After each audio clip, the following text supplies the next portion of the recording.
todas y a todos, es un gusto tenerles. Les damos la bienvenida a este encuentro que realiza Siembra. Para aquellos y aquellas que no conocen a Siembra, es un ámbito de construcción colectiva, de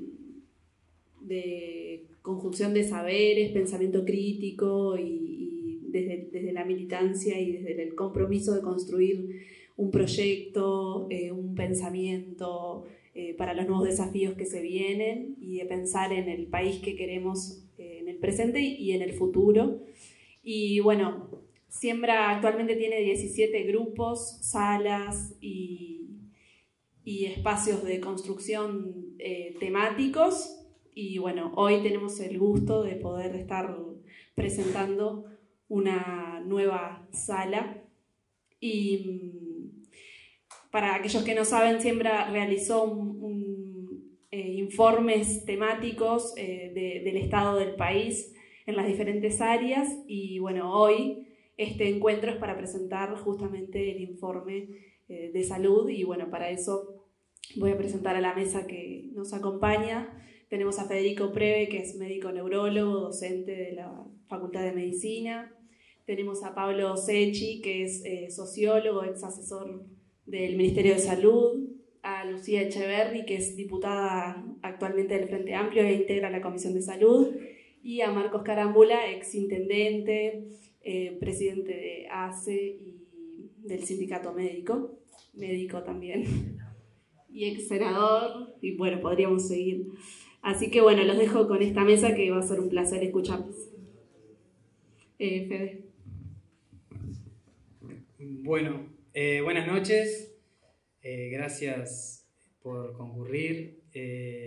Lo primero para mencionar, gracias a Marcos y a Lucía por poder comentar el documento. El documento, a partir de la presentación, lo vamos a compartir con todos y con todas. Gracias por hacerse un lugar para venir en el frío y en un horario complicado. Este es un trabajo colectivo, ¿no? Nosotros acá vamos a presentarlo, pero es un trabajo colectivo de un equipo de varias personas que venimos trabajando hace algún par de meses quizás. Somos entre 8 y 10 personas. Algunas personas, todas personas vinculadas al ámbito de la salud, y nosotros solamente vamos a hacer, digamos, la exposición. El nombre sintetiza, digamos, la principal conclusión que tenemos como equipo. Básicamente pensamos que hay una salud en crisis, que los 3 años de la salud han sido de desestructuración y desarme, y que el sistema de salud al día de hoy no está en las mismas condiciones de solidez, ni la equidad ni la calidad asistencial que hace 3 años. El subtítulo vendría a ser la síntesis con la que iniciamos parte de este proceso, que es el entierro de la salud en 3 actos, que es lo que interpretamos que ha sucedido, y en 3 actos, no necesariamente acciones, no necesariamente temporales, pero sí en 3 bloques es que vamos a poder compartir con ustedes nuestra visión sobre cómo está la salud hoy en el Uruguay. Porque es más fácil y porque son situaciones reales, voy a compartir brevemente algunas situaciones clínicas que nos ha tocado vivir a quienes tenemos actividad clínica diaria. La primera persona es Marta, que era costurera, de alta costura, decía ella. Tenía artritis y estaba inmunosuprimida por un medicamento. Ella fue una del 1.000.000 y tantos de uruguayos que tuvo COVID. Ella falleció en abril de 2021 en la plena ola que se lleva a más de 5.000 uruguayos en un cuatrimestre, la catástrofe de ese cuatrimestre que recordamos y a muchos nos genera angustia porque hemos perdido personas, amigos, compañeros, compañeras, y porque, bueno, pensamos que se podían haber hecho algunas otras cosas. ¿Qué pasó que explique esto? Intentaremos dar algunos elementos por lo menos para compartir la información. Después tenemos otra historia de José, que es clasificador, que vive en Peñarol, que tuvo días y días de fiebre y el SAME 105 nunca fue a la casa, a pesar de muchas llamadas, que terminó en una policlínica, confuso, febril, que fue trasladado de forma directa al Sanatorio Galicia, hoy el Círculo Católico, que estuvo en CTI, que estuvo en cuidados moderados, que cursó una encefalitis viral y que después de eso se recupera con alguna secuela, que tiene una epilepsia secuelar y que 2x3 lo vemos en alguna emergencia porque tiene crisis epiléptica cada vez que no están los medicamentos y deambula de un centro de salud a otro y a un hospital a otro porque no tiene su droga antiepiléptica. ¿Qué pasa? ¿Qué puede explicarnos esto? Después está Martina, que tiene 40, que es maestra, que es socia de una mutualista, que hace 3 meses, rebotando del médico general al cirujano general, de la ecografía, de vuelta al cirujano general, le diagnostican luego de 3 meses litiasis en la vesícula y entra en la lista de espera para operarse. Y bueno, casi 6 meses después ingresa a la emergencia por fiebre, dolor abdominal, con una peritonitis de origen biliar, pasa por CTI 3 días, luego 10 días más de internación. ¿Y qué pasa? ¿Qué puede explicarnos esto?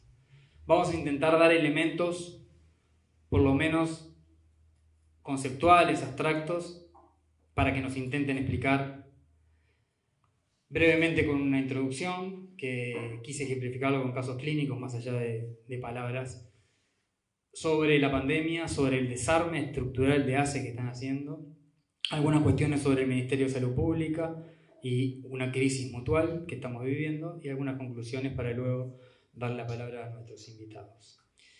Brevemente, estos son los 3 actos: pandemia, ACE con una estrategia de privatización y un ministerio ausente y crisis en el mutualismo. A 3 años de este gobierno es lo que tenemos en este momento. Vamos a hacer un poquito de memoria y dar elementos para situarnos en un lugar donde la gente no quiere situarse, porque fue una crisis, porque genera angustia, y la verdad que no es de lo que más nos gustaría hablar, pero sí queremos dar algunos elementos para, por lo menos desde nuestra visión, reconstruir etapas que la vivimos con muchísimo dramatismo y sin capacidad de análisis en la vorágine en la pandemia. Lo primero es que cuando asume este gobierno contaba con un sistema de salud robusto, de alta penetrancia en el territorio, con un sistema de salud de alguna forma estructurado, con pautas de atención integral, con elementos centrales, digamos, de un organismo de dirección, con bajadas de líneas y controles.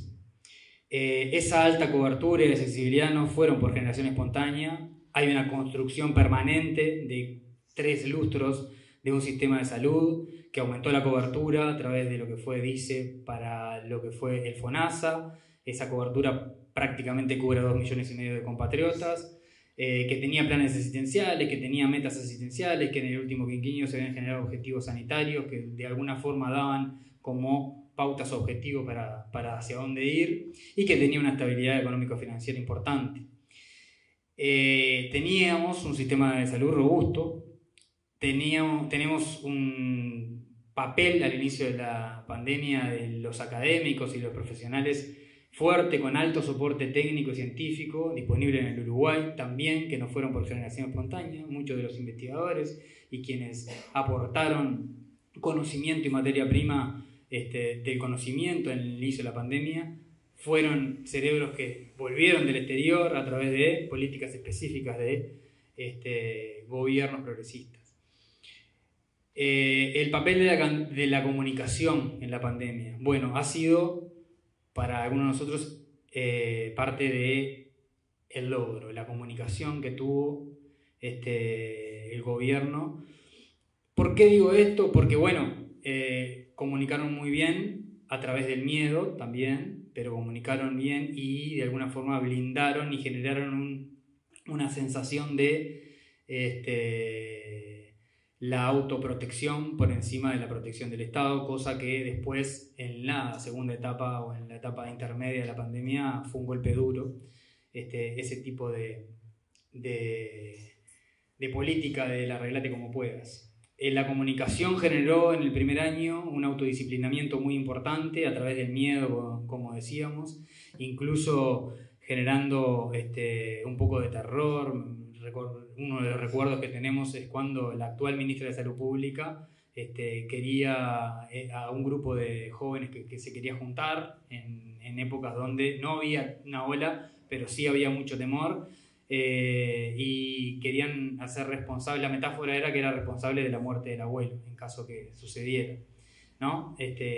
Así jugó el miedo, así jugó en el primer año, también con el soporte científico de organizaciones médicas y profesionales que salieron a la cancha a poner un poco de racionalidad, a pedir un confinamiento, y las personas se autoconfinaron, mucho por miedo y otro poco por que así lo solicitaban. Esto fue una cuarentena voluntaria porque no hubo políticas sociales de implementación para generarlo. Esto también como repercusión trajo cosas que van a traer corolario, que son el descenso de las consultas de controles de enfermedades crónicas no prevalentes, enfermedades crónicas no transmisibles, y como las neoplásicas o como las cardiovasculares, y esto obviamente que repercute y repercutió en mortalidad.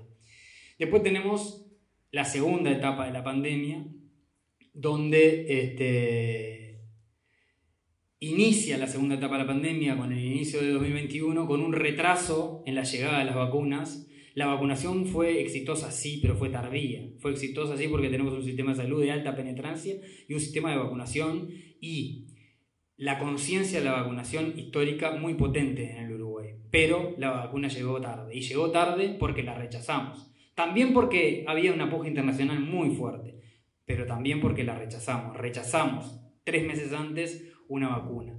3 meses que fueron el crecimiento exponencial de casos entre enero y marzo del 2021, cuando se solicitaban por parte del grupo asesor que el propio gobierno había generado, con integrantes de la Universidad de la República e integrantes de diversas universidades y colectivos, cuando también el sindicato médico con sociedades científicas llamaban a mayores restricción porque la vacunación se sabía que era una pata potente para la prevención, pero que en ese momento no iba a dar abasto.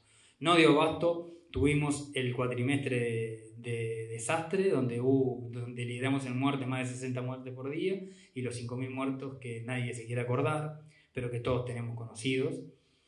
Y además un nivel de casos muy alto, casi que la mitad del Uruguay tuvo COVID, y hay un porcentaje de secuelas que aún están generando morbilidad, aún están generando enfermedades y complicaciones y que aún la tenemos que atender. Acá se apeló por parte del gobierno a la libertad responsable, que para nosotros es el arreglate como puedas. Fue uno de los países que menos invirtió en asistencia social, por lo tanto, la enorme mayoría de la población que ya se había gastado su colchón de ahorro, sí lo tenía el año anterior para el autoconfinamiento o la cuarentena voluntaria, no lo pudo hacer el siguiente año, no se realizaron cierres estructurados como se habían realizado el año anterior, y en ese caso el mensaje no fue el mismo y tuvimos una ola que prácticamente arrasó con el Uruguay, donde hubo saturación de los servicios de salud. La saturación de los servicios de salud también generó un enorme desplazamiento asistencial todo era COVID y todo el resto dónde estaba. Y bueno, y cuando analizamos la mortalidad, por lo menos por causa cardiovascular en ese año, tenemos un incremento muy importante que se acopla con la ola COVID. Esa saturación de los servicios de salud también fue negada desde el punto de vista comunicacional.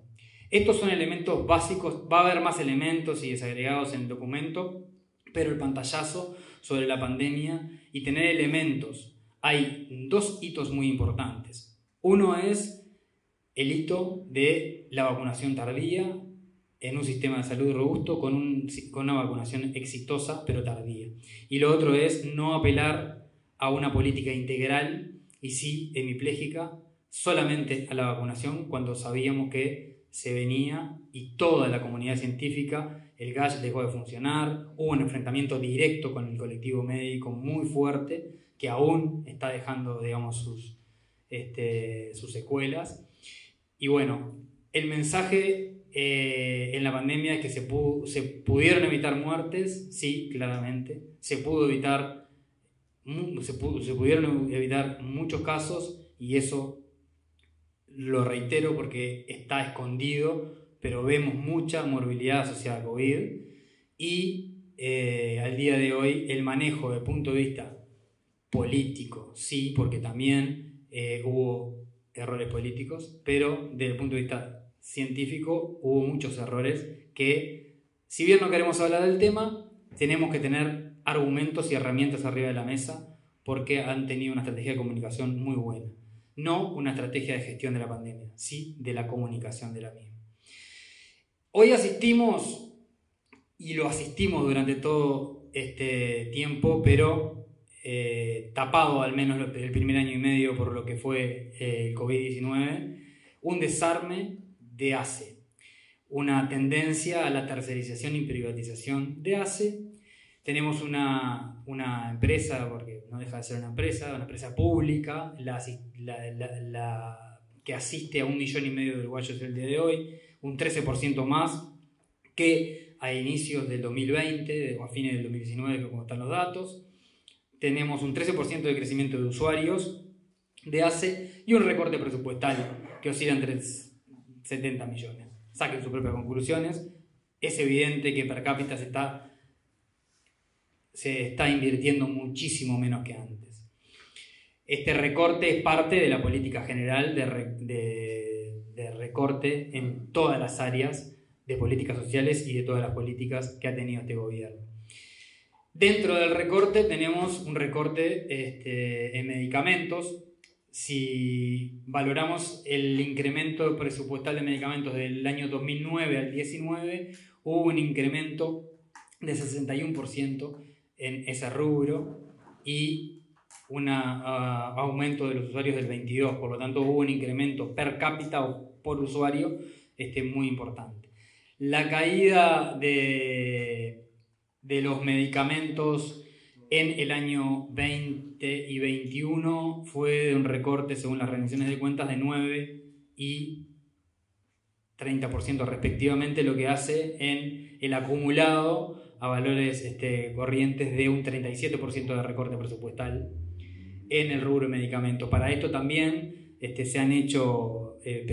hecho el pedido de información pública para corroborar los medicamentos esenciales, porque la realidad es que hay denuncia de profesionales, de trabajadores de la salud, de usuarios permanentemente de todo el país, particularmente en el interior, de falta de medicamentos que de repente muchas veces escaseaban, pero ahora hay ausencia. Hemos visto complicaciones graves por no tener medicamentos, por no tener acceso a medicamentos. Este recorte del 37% se corrobora en el pedido de acceso a la información pública.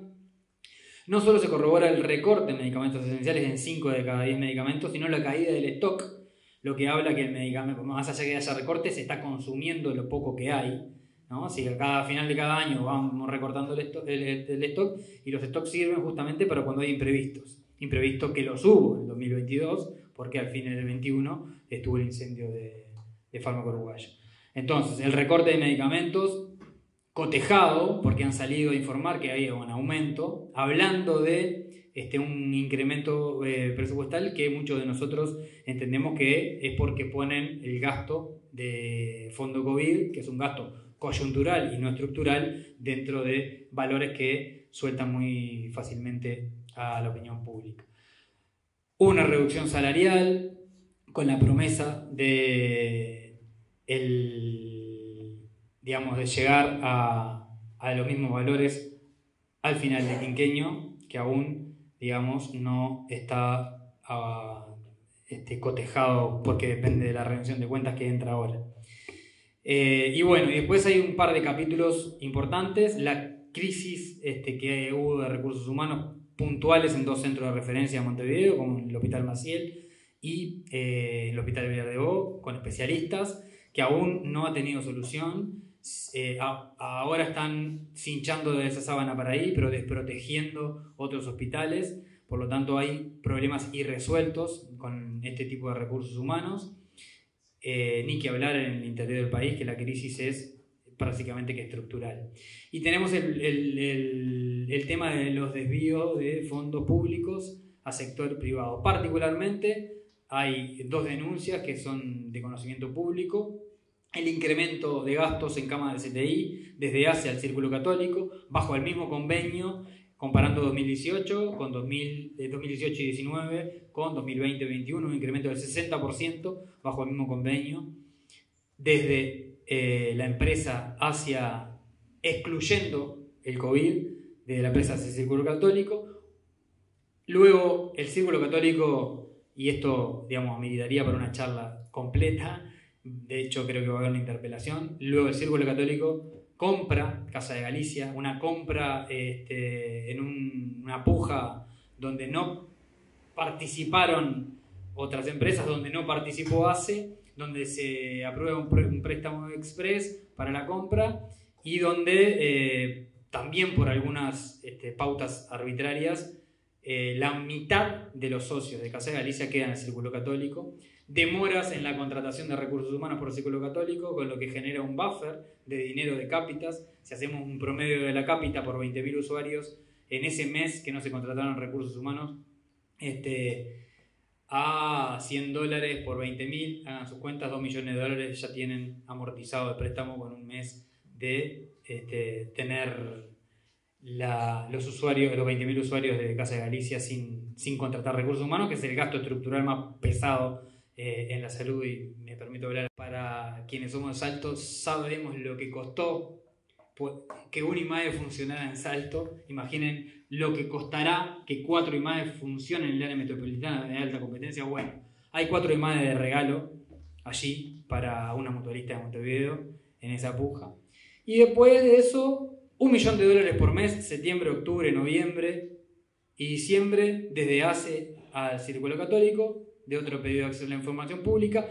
Algunas facturas de este año que llegan a $1.300.000 y se siguió contratando en el sanatorio Juan Pablo II, que era el otro sanatorio de esta empresa, y el gasto anual aproximado en el 2022, y aún resta por dar la información, está cercano a los $12 millones.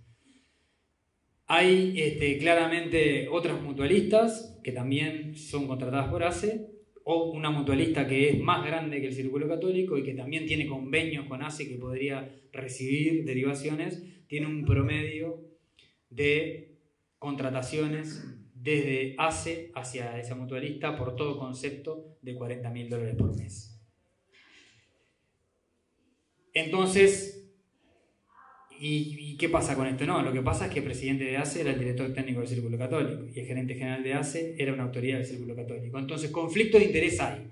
Si hay connivencia, si hay un desvío dirigido y demás, se resolverá donde se tiene que resolver. Pero un conflicto de interés claro y el dinero que se gasta, eso es información.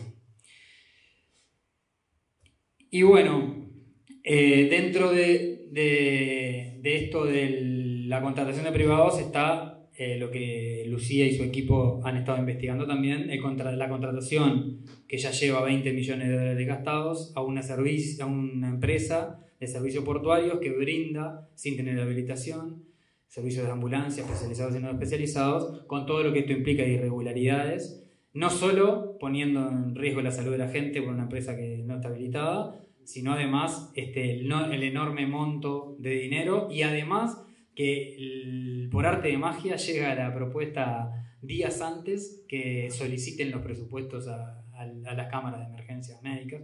O sea que en ACE ya tenían una propuesta de una empresa que no era de servicios de traslados, antes que le preguntaran al resto de las emergencias médicas móviles. Hay irregularidades por todos lados. No hay un plan estratégico de desarrollo, se profundiza la inequidad, más usuarios, recorte presupuestal, profundización de la equidad. Volvemos a tener una ACE que tiende a ser la del carnet de pobre que muchos vivimos, por lo menos cuando éramos chicos, en nuestras ciudades. Una ACE que pierde calidad de atención, que un país que tiene mayor inequidad en la atención sanitaria. Se tienden a tercerizar servicios. Recuerdo cuando todo el tema de los medicamentos, que le quisieron echar la responsabilidad a la distribución y dijeron, bueno, si no funciona, lo tercerizamos, como si eso fuera la solución. Así están gestionando ACE. El recorte presupuestal claramente habla de que la salud no es una prioridad y el objetivo es debilitar todo lo público para favorecer lo privado, y en la salud está pasando lamentablemente lo mismo. Ahora va a comentarnos algo sobre nuestra visión de Ministerio, JUNASA y el mutualismo, Pablo. Gracias. Bueno, muchísimas gracias por asistir. Está muy bueno para nosotros poder presentar el trabajo del intercambio que tenemos. Después vamos a repartir. Es un documento en construcción. Significa que está abierto a aportes de todo tipo, que lo que intenta es tener un análisis de coyuntura bueno sobre dónde estamos parados, y creo yo en lo personal que estará un poco completo cuando se le pueda asignar a cada uno de los desafíos que se pueden encontrar de acuerdo a cómo se vienen organizando las cosas, propuestas específicas que superen un poco lo que ya hemos hecho. Me parece que ese es el desafío, superar lo que ya hemos hecho nosotros en este sector y poder imprimirle dentro de la lógica general del Sistema Nacional Integrado de Salud los cambios necesarios de acuerdo a los desafíos. Ese es un poco el asunto del documento, lo que buscamos y lo que siempre analizamos en equipo. Por eso de alguna manera está bueno transmitirlo. Respecto de la pandemia, decía Federico, nosotros queremos resaltar claramente que cuando decimos en el documento la robustez del sistema, creemos que varios de los éxitos que se desarrollaron en función de la integración de las funciones a la hora de enfrentar una pandemia o una crisis estaban asociados a los cambios del Sistema Nacional Integrado de Salud. Cuando tenemos un sistema integrado de salud podemos rápidamente, si tenemos una contingencia que se impone de afuera, como lo fue el COVID, que quizás haya más de otra índole o similar, es necesario que el país pueda rápidamente disponer de los recursos asistenciales que tiene instalado en el país. Hacer eso es muy importante. La normativa vigente ya tiene todas las capacidades y potestades para desarrollar estas cosas. Lo que sí me parece, hay que hacer correcciones puntuales a algunas herramientas que no han funcionado. ¿Dónde no han funcionado las herramientas? Bueno, un poco lo que vamos a actualizar ahora con esta título de nueva crisis mutual, pero son las herramientas de control y las herramientas de incidencia dentro de la gestión de salud, que es lo más importante. Si hoy queremos implementar nuevos planes, ¿cómo hacemos para que quienes desarrollan los nuevos planes lo hagan a reglas fines que el regulador establece? Y este es el gran problema de, me parece, esta coyuntura. No hay reglas claras. No hay capacidad de mando, no hay posibilidad de desarrollo de programas y planes. ¿Por qué no la hay? Me parece que forma parte de un poco el análisis político que hay que hacer. En el documento se ensaya un análisis político de esta explicación respecto a la crisis mutual y se trae, como decía Federico, cosas puntuales de coyuntura que están hoy arriba de la mesa, como las compras de ACE y de THG, por supuesto, las compras del sector mutual, el financiamiento del sector mutual, la contribución de los ciudadanos y los planes de las instituciones. Hacia dónde van las instituciones, cómo es posible controlarlas con el número de trabajadores que tienen, con el número de usuarios que tienen, con la capacidad, con el volumen de recursos que utilizan. Creo que ahí tenemos que pensar Por eso está bueno la reflexión y por eso yo era el más apurado de todo en largar un poco el documento. Y integrarlo de alguna manera en los documentos que haya por la vuelta, que no compite con ninguno. No intenta por lo menos este. Quizás otro puede ser, no lo sé. Este no intenta competir con ningún documento. Después, en un segundo plano, me parece que hay un nivel de análisis que está presente en el documento, y por algo lo presentamos, que es la capacidad política real que tuvo este Ministerio de Salud o esta política sanitaria, ¿no? Creo que con el caso del rotulado de alimentos, con el caso del tabaco, clarísimo, hay una forma de asumir la presión de una industria, en el caso del tabaco, que fue transitada de una forma por este ministerio, por la Presidencia de la República, donde yo creo que el ministerio tenía un papel muy débil, demasiado débil para poder proteger una política sanitaria, ¿no? Y ahí hay que mirar por qué tenía ¿era por las normas del NIS o por la conducción política que tenía, ¿no? Bueno, esa falta, digamos, asociado a esto pueden venir también las crisis de instituciones, donde el Ministerio de Salud Pública de esta gestión hizo esfuerzos reuniendo todas las vacantes en una lógica policial de fiscalización de control, una lógica de control policial. Cuando vos en el sistema, cuando está integrado y cuando hay un manejo de información adecuada, el control de las instituciones pasa por otro lado. Pasa por el lado de incidir directamente con los instrumentos, ya sean las metas, etc. Entonces, de alguna manera, lo que van a encontrar en el documento a la hora de avanzar en estos planes de crisis está asociado a estas cuestiones de fondo que son las que requieren, me parece, mayor pienso, mayor integración y capacidad de innovación asumiendo los problemas. Y después, por último, me parece que también hay una parte que no está muy desarrollada sobre la relación con los recursos humanos, donde es necesario, y acá me parece que es un punto también importantísimo del Sistema Nacional Integrado de Salud, que nuestras administraciones o las administraciones anteriores, las de Frente Amplista, cuando asumían un inconveniente en el sector, lo hacían con los sindicatos y con los actores en la mesa de trabajo, como actores reconocidos que tienen opiniones, incidencias e intereses y que deben resolverse en una misma mesa, pero integrándolos al trabajo, no oponiéndose al trabajo. Estas administraciones se han enfrentado a la lógica de trabajo integral con los gremios de una manera diferente, enfrentándolos. Los pasos que daba la administración era para enfrentar a los sindicatos o doblegarlos. Pero de ninguna manera, en ningún caso, creo yo, encontramos casos donde los sindicatos forman parte de la solución de los problemas. Y es muy importante porque la gobernanza del sistema requiere de ese intercambio de juegos entre los actores, que es relevante que sean todos lo mejor posible para obtener un mejor resultado. Entonces, yo quería hacer ese pantallazo general, no entrar específicamente en cosas que después se van a leer, pero un poco de alguna manera está esta opinión un poco en el fondo del documento que se ha presentado. Y me gustaría, por supuesto, darle la palabra a quienes lo van un poco a comentar y que tienen también una relevancia política clara respecto a estos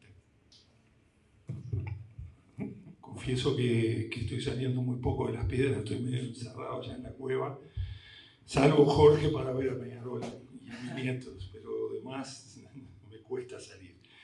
Pero me pareció muy buena esta invitación.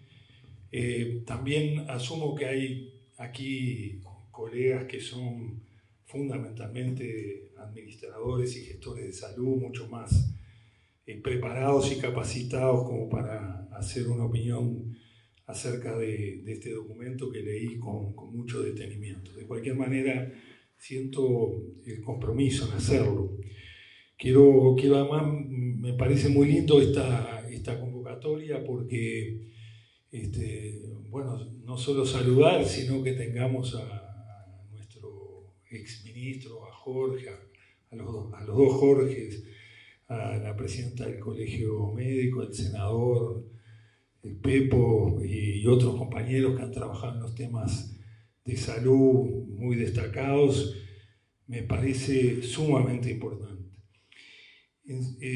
Quiero decir también que estas reflexiones que vamos a presentar es producto no solo de una reflexión personal, sino de un trabajo en conjunto que venimos haciendo hace muchos años, casi de memoria, con Miguel Fernández Gañano, que está por ahí atrás, y que gran parte de lo que voy a presentar tiene que ver con sus reflexiones y con sus documentos. A mí me parece, y quiero subrayarlo en primer lugar, quiero subrayar el trabajo realizado durante estos 3 años desde el Parlamento, desde el equipo de Lucía, Pablo, Julio, que nos ha permitido, no solo ellos, sino también a nivel del Senado, hacer un seguimiento de todo esto que hemos visto en estos 40 meses de este gobierno en materia de salud. Realmente quiero felicitarlos, aprovechar la oportunidad y agradecerles por el trabajo hecho.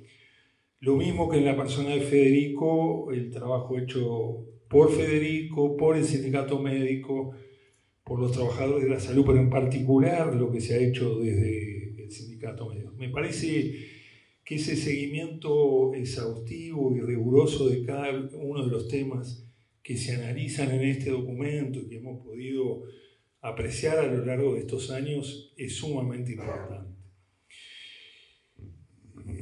Yo quiero hacer una pequeña reflexión política.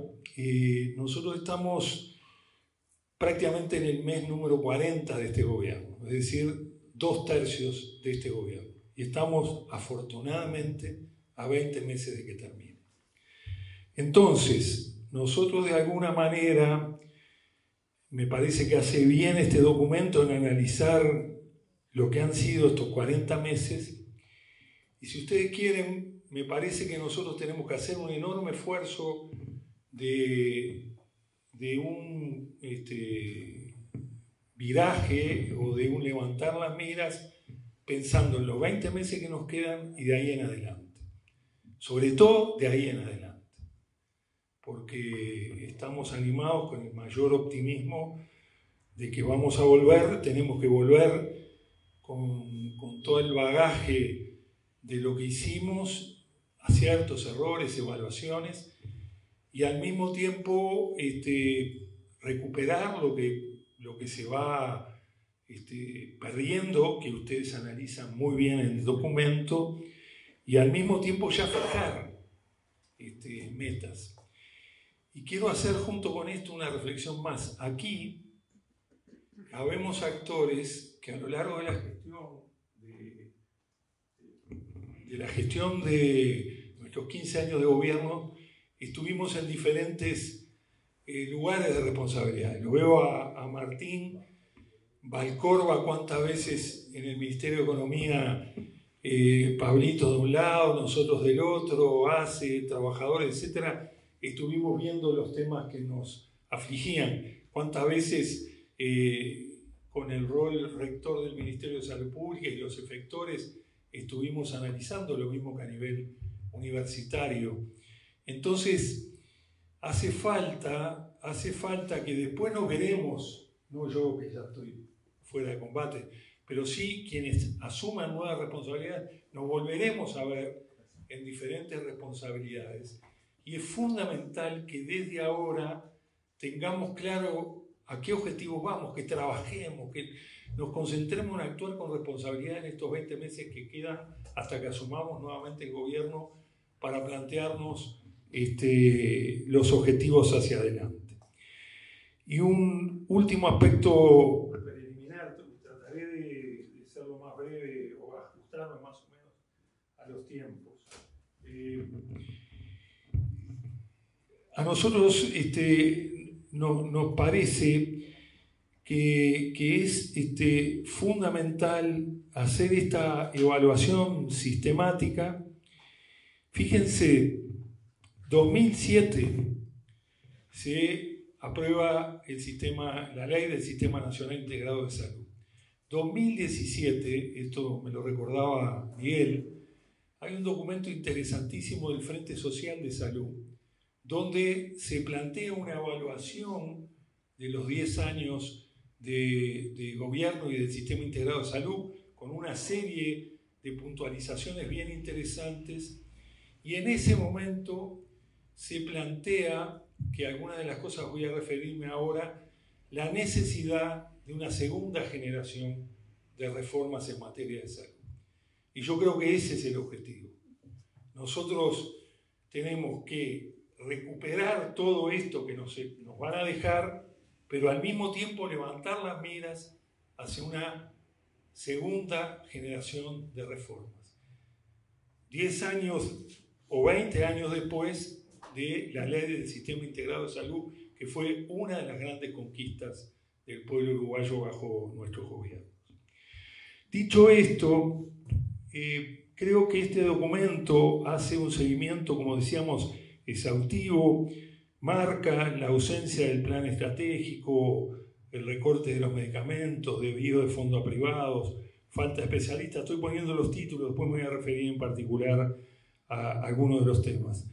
La disminución de la asignación presupuestal en lo que tiene que ver con la salud pública, la profundización de la inequidad, la crisis del mutualismo que volvemos a ver, Casa Galicia, la situación hoy del CASMU, que a todos nos preocupa y tanto, el rol actual de la JUNASA, su rol ausente de control y supervisión, y el rol de rectorado del Ministerio de Salud Pública, que ustedes marcaban muy bien, de un Ministerio de Salud Pública que fue, es decir, absolutamente omiso en temas fundamentales, desde la pandemia a los temas de control, a los temas de supervisión, a estos temas tan groseros como haber sido y cedido ante la presión de las tabacaleras y levantar la mano diciendo yo no fui, o lo que tiene que ver con el rotulado de los medicamentos, o el descuido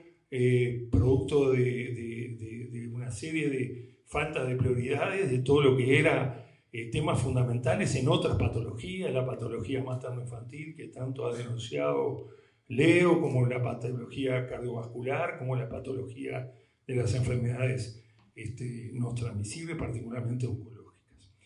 Es decir, nosotros tenemos 3 años de un modelo explícito, es decir, acá no hay omisión por omisión, sino que hay un modelo explícito que este documento expresa con toda claridad. Es decir, cuando nosotros decimos, más de una vez es cierto, no hay rumbo. No, personalmente creo que hay un rumbo que se expresó en la LUC, que se expresa en la reforma de la seguridad social, que se expresa en otros temas. Hay un rumbo explícito que tiene que ver con una concepción neoliberal. Y en la salud, más o menos, lo vienen aplicando con total desparpajo. Y no le tengo miedo a la palabra, creo que es así. En el capítulo primero que analiza el documento que tiene que ver con la pandemia, yo coincido totalmente con el análisis que se hace. El Uruguay salió adelante en el tema de la pandemia fundamentalmente por la fortaleza de nuestro sistema integrado de salud, de los actores de la salud, y aquí incluyo a todos los actores, a los profesionales, al sindicato médico, a los profesionales en todo el país, a las enfermeras, a los enfermeros, a los trabajadores en general de la salud pública y del mutualismo, a la academia, con un rol fundamental, a la ciencia, jugando un rol fundamental, a los trabajadores en su conjunto que con una gran madurez asumieron gran parte de la responsabilidad en la pandemia, de la sociedad en su conjunto. Ahí eso es el sustento fundamental de cómo salimos. Y yo hago un acuerdo también con las distintas etapas, como ustedes analizan las diferentes etapas vividas durante la pandemia, desde cuando se declaran los primeros casos en principios del 2020, a todo ese espacio dramático de retraso y de error, que es ese que decía Federico, ese cuatrimestre que nos cuesta 5.000 muertes evitables, fundamentalmente entre febrero del 2021 y junio del 2021, cuando había advertencias desde todos los planos de los estudios epidemiológicos hechos por nuestros científicos que mostraban el crecimiento de la entrada del virus a nuestro país. Se conocía la cepa, se conocía gracias a la determinación de los institutos nuestros, Pasteur, Facultad de Medicina, por dónde venía, cómo venía, cuál era la cepa, las recomendaciones de la academia, del propio GACH, del sindicato médico. Recordemos que todas las sociedades científicas en su momento se reunieron y dijeron hay que hacer esto. No se tuvo en cuenta y siguió predominando esa apuesta a la libertad responsable, consecuencia de lo cual tuvimos ese incremento tan dramático de mortalidad que no se ha valorado en toda su dimensión, a veces en el temor de no caer en el uso inapropiado de un sentimiento y una sensibilidad que nos golpeó muy duro, no solo en los casos de la familia, sino, hablábamos hace un rato, toda la repercusión que tuvo a nivel del adulto mayor, de los adolescentes, de todo lo que tiene que ver con la salud mental. Sin embargo, salió una lectura triunfalista. Fue el mejor gobierno del mejor país y somos un ejemplo en el mundo. Cuando notoriamente hubo errores graves, cuando en junio, julio había una especie de declive o que no crecía, ahí no se tomaron las medidas para ir en busca de las vacunas en forma colectiva con los otros países de la América del Sur. Se dijo, nos vamos a colar entre otros. Esa fue la tesis, recordemos, nosotros como un país chiquito nos vamos a colar entre los grandes. Entonces desdeñamos la posibilidad de ir con Argentina, Chile, Brasil, juntos.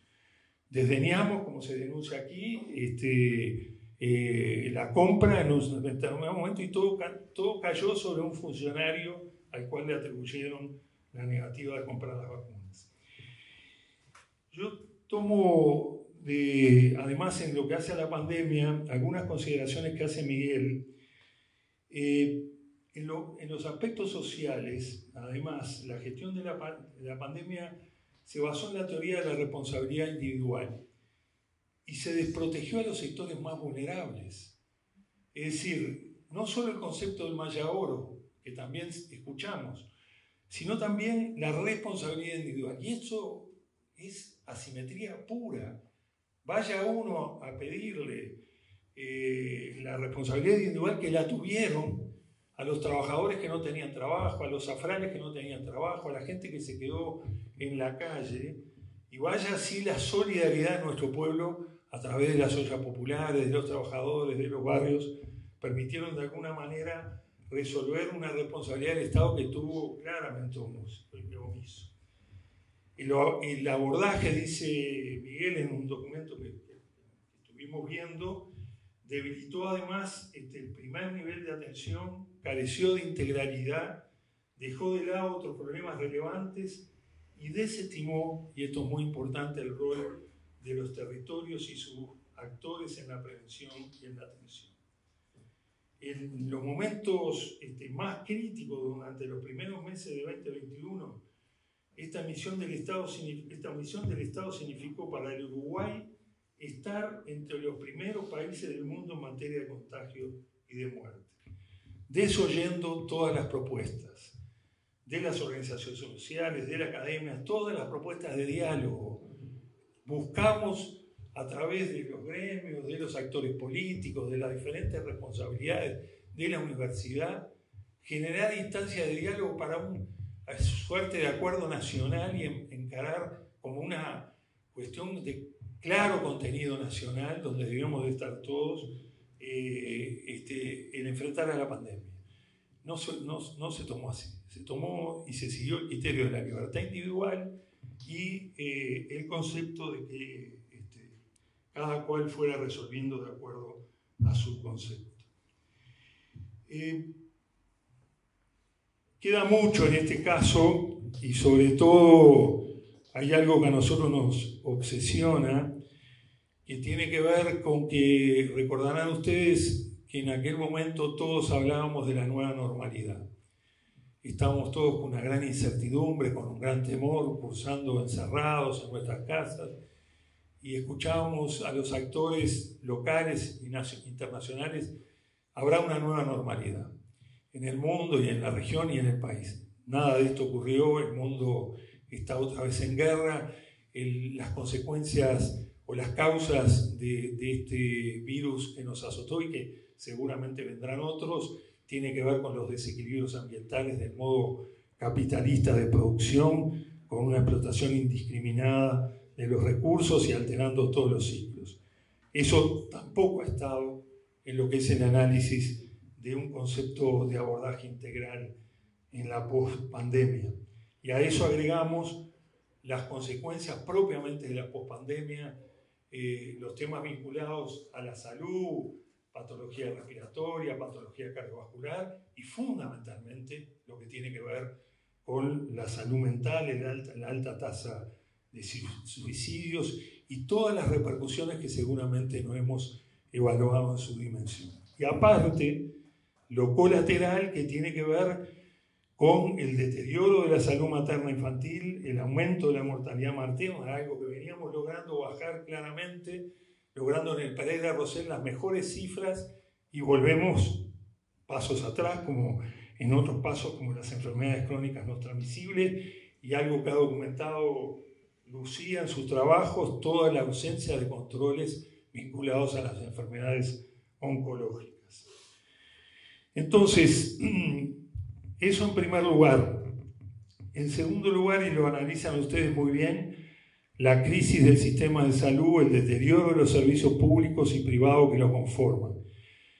Hay una saturación de los servicios sanitarios, demoras excesivas en la atención de urgencia, en el acceso a la medicación, debilitamiento del primer nivel de atención, desmesuradas listas de esperas para las especialidades, y algo que por eso decimos hay un modelo explícito, que es en la medida que se deteriore y vuelva a primar la imagen, vos lo decías Federico, de la salud pública no tiene medicamentos, los hospitales se caen, no hay especialistas, todo lo que falta, el camino inexorable hacia una privatización encubierta de los servicios, y de alguna manera se va perforando esa esencia de la asistencia universal por la cual tanto peleamos desde el sistema integrado de salud.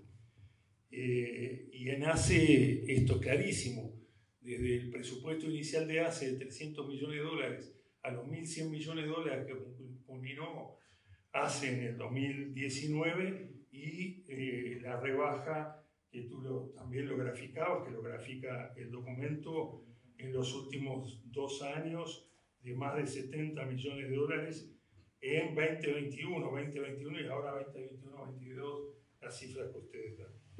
Fundamentalmente, además, la falta de conducción, la pérdida de la profesionalización, todo lo que estamos viendo en materia de clientelismo, de ocupación de los cargos en función del desarrollo político menor y realmente inaceptable, como tantas otras cosas, medicamentos, falta de especialistas, etcétera, etcétera. No dejo de reconocer que muchas de estas cosas también las teníamos nosotros, ¿verdad? Que no habíamos podido superar en toda su dimensión. En cuanto a lo que ustedes plantean de la situación actual, y yo después voy a finalizar con una serie de propuestas hacia esos 20 meses para adelante, sin duda la Rectoría del Ministerio de Salud Pública se ha deteriorado como una orientación general de las políticas de salud. Esto sucede en la fiscalización del cumplimiento efectivo de las prestaciones integrales, en el ejercicio efectivo de la Rectoría sobre los servicios de salud, en el cumplimiento de las funciones esenciales de salud pública, en los planos de planificación, profesionalización, disponibilidad de recursos humanos. En eso claramente hemos tenido un debilitamiento crecimiento significativo de lo que es la Rectoría del Ministerio de Salud Pública, que es un tema central en la conducción del sistema integrado de salud. Y por último, que ustedes lo analizan también, hemos retrocedido significativamente en la participación social, que eso es otra de las grandes banderas por las cuales nosotros peleamos. Por cierto, que el hecho que no estemos conformes de cómo se dio la participación social a lo largo de nuestros 15 años de gobierno no quiere decir que reneguemos de esta gran bandera. El Sistema Nacional Integrado de Salud precisa de una participación social fuerte, representativa, activa y fundamentalmente distribuida con reconocimiento en el territorio. En este tiempo la participación social ha sido deliberadamente desestimada. A grandes rasgos son entonces, compartiendo con ustedes lo que ustedes plantean en el documento. Entonces, yo quiero ahora, para terminar, y solo puntear lo que a mí me parece que este punto de inflexión, 40 meses de gobierno del neoliberalismo, o el liberalismo conservador, como lo llama Caetano, del herrerismo, del riverismo, de Manini, de los militares, de la Federación Rural, de la Asociación Rural, de los grandes grupos corporativos, hay que pensar para adelante.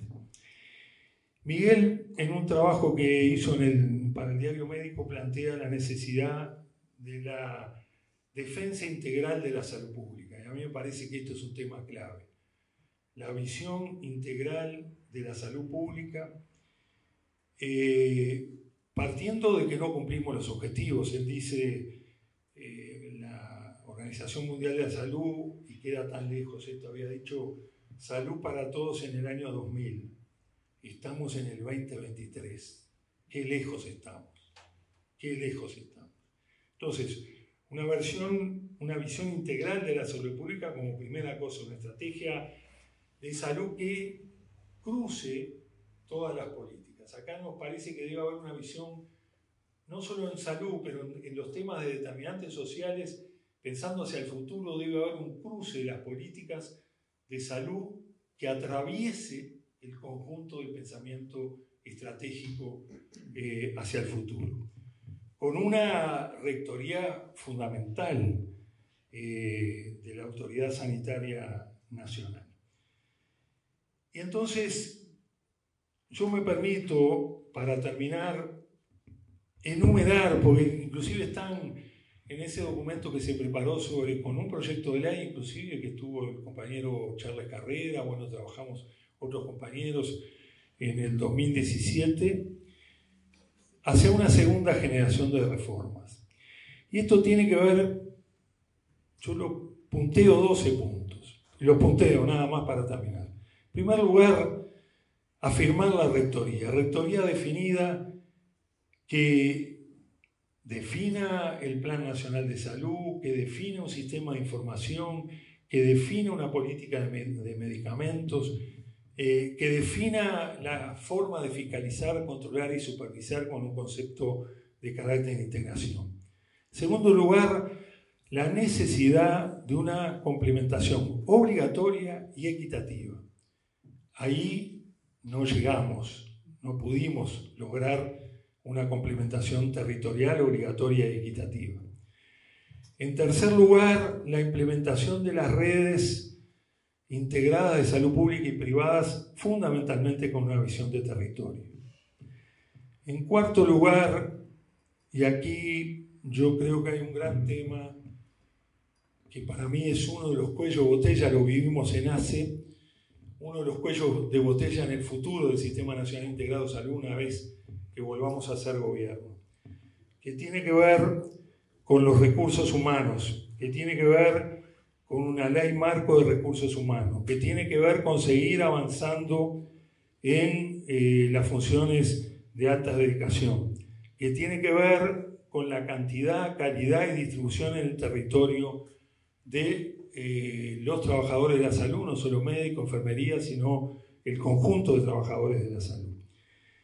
Y que tiene que ver, compañeros que todos ustedes conocen, con un gran desafío que tenemos, que es el poder de las corporaciones. El poder de las corporaciones, sin duda, a mi entender, si no damos una batalla muy firme en los primeros 12, 24 meses del próximo gobierno que será nuestro, es un cuello de botella que va a ser muy difícil de resolver, por todas las asimetrías que genera. Corporaciones, especialidades, empresas. En quinto lugar, la incorporación racional de tecnologías sanitarias. En sexto lugar, y un tema que tiraron abajo rápidamente, estamos convencidos que el camino es la profesionalización. Es el llamado a concursos en todos los planos. Eso debe ser, a mi entender, una bandera de la izquierda, como fue en su enunciado, que después por diferentes circunstancias no lo desarrollamos en su plenitud, pero la profesionalización de la gestión debe ser para mí un tema clave. Provisión por concursos de todos los cargos.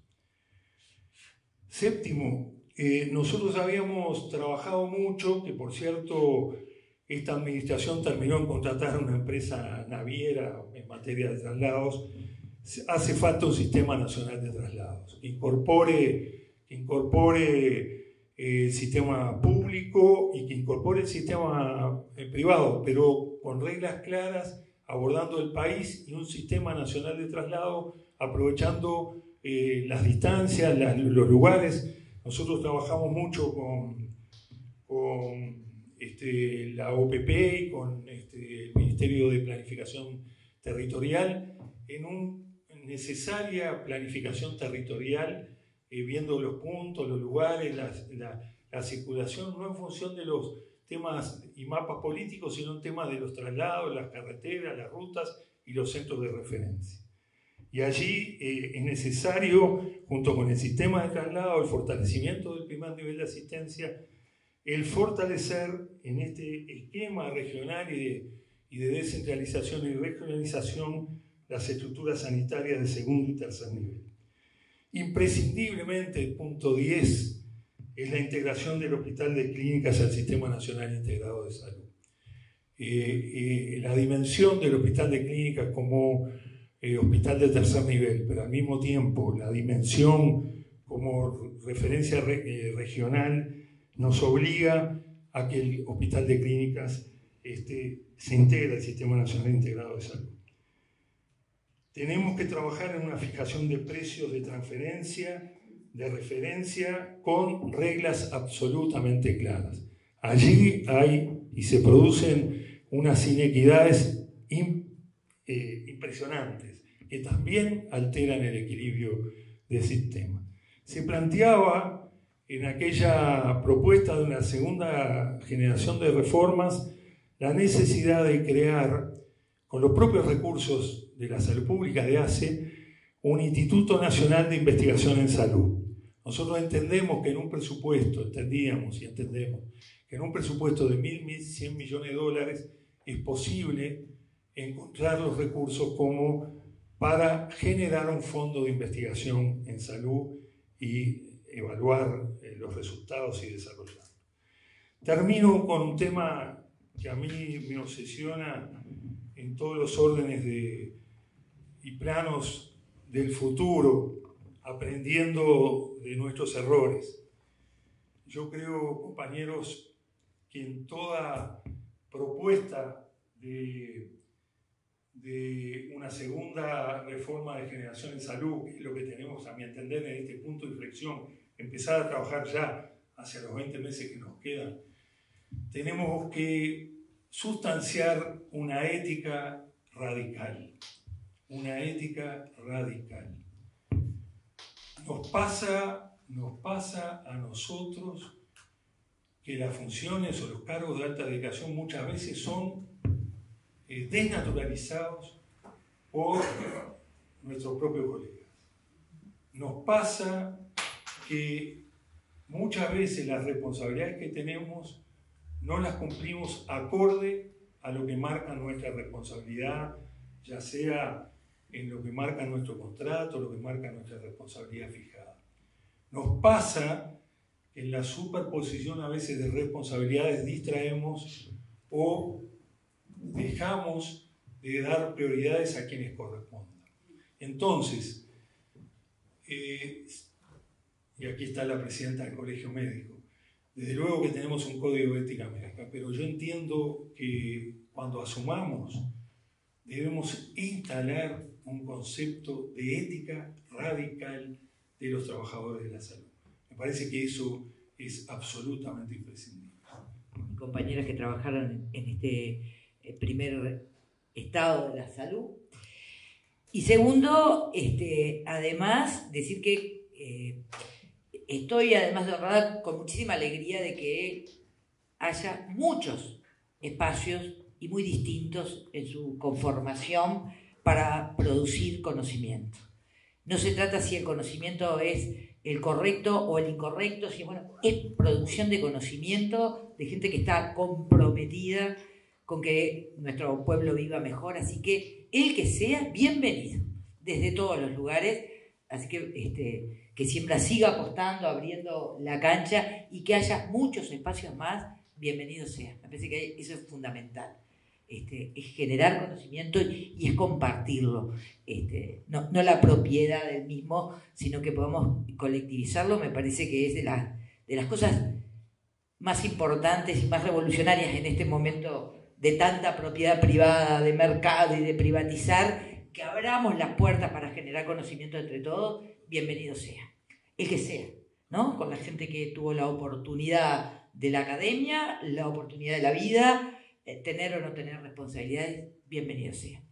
Y por último, permítanme la digresión, además de estar en un lugar donde tengo la oportunidad de agradecer, porque no hay nadie en esta sala, no sé si se puede ver, si se ve quienes están, pero no hay nadie que se haya salvado de una llamada de mi parte a preguntar un consejo, una recomendación, una orientación. Nadie. De los que están acá, nadie. Absolutamente. Hasta los cónyuges de los que están acá es llamada. Así que me parece, ¿por qué? Porque tiene que ver con sentirme parte, permítame a la gente de Siembra, de una fuerza política que trató de construir colectivamente, con aciertos, con errores y con muchas cosas para mejorar. Así que también eso es verdad. Marco lo hemos molestado 800 veces.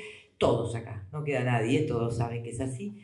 Y además porque tengo en Pablo, en Julio, en Lorena, en Esteban, en Ana, en Margarita, un equipo que ha sido parte y que tiene muchísima generosidad en compartir también. Así que, bueno, agradecerlo. Y además veo a dos personajes que conocí de chiquitos, allá de Salto, que es mi pueblo, y el de Fede, Rita y Eduardo, que es un lujo volverlos a ver cada tanto acá. Me meto en el documento y yo lo que hice fue fundamentalmente leerlo para comentar, en el sentido de tratar de, bueno, qué me provocaba como aporte o como consideración. Un documento que en términos generales, por supuesto que lo comparto, quizás desde mi mirada más política, digamos, no soy una experta, no estuve metida por dentro en la generación de las grandes transformaciones y de la reforma estructural que significó la salud, pero el proceso de aprendizaje en el que todos los días estoy con esto me genera algunos comentarios, digamos, para poner en común en esto de construir colectivamente. En la introducción a mí me parece que hay obviamente un resumen vinculado a cuál es la situación, digamos, ¿no? del Estado hoy, producto de las decisiones que ha tomado el gobierno. Me parecía bueno acá subrayar alguna cuestión. Yo efectivamente creo que los lineamientos del gobierno es debilitar y es llevar a la privatización o a la esfera de la regulación de lo privado, pero tiene, me parece a mí, una consideración, o me provoca la consideración de que ha sido en como procedimientos mucho más sofisticados de este gobierno en cómo lleva las cosas adelante. Si uno lee el Compromiso por el País o analiza la propia ley de urgente consideración, que fue lo que para mí agota a la coalición. No había allí, en esta ley de urgente consideración, que tantos retrocesos ha traído en un montón, en casi todas las políticas. En el caso de salud, no tenía una definición de debilitamiento. Es más, no había una modificación de los aspectos más sustantivos del Sistema Nacional Integrado de Salud, por ejemplo. Pero claro, eso es en las definiciones y en los enunciados. Por la vía de los hechos y de otro conjunto instrumental de medidas, lo han ido desmantelando. Por eso me parece que ha sido mucho más sofisticado el encare y la perspectiva del gobierno en cómo ha ido procesando el estado actual de lo que hace a la política pública de salud. Y creo además que es de las políticas donde la distribución de los cargos en función de los partidos es más clara. El ministerio a cargo de un partido político y el principal prestador público a nivel nacional a cargo de otros, divorciados, sin vasos comunicantes, que después puedo dar unos cuantos ejemplos.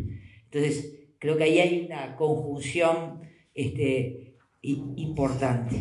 El enunciar y definir, porque definen la defensa del sistema, pero después en los hechos eso es absolutamente lo opuesto.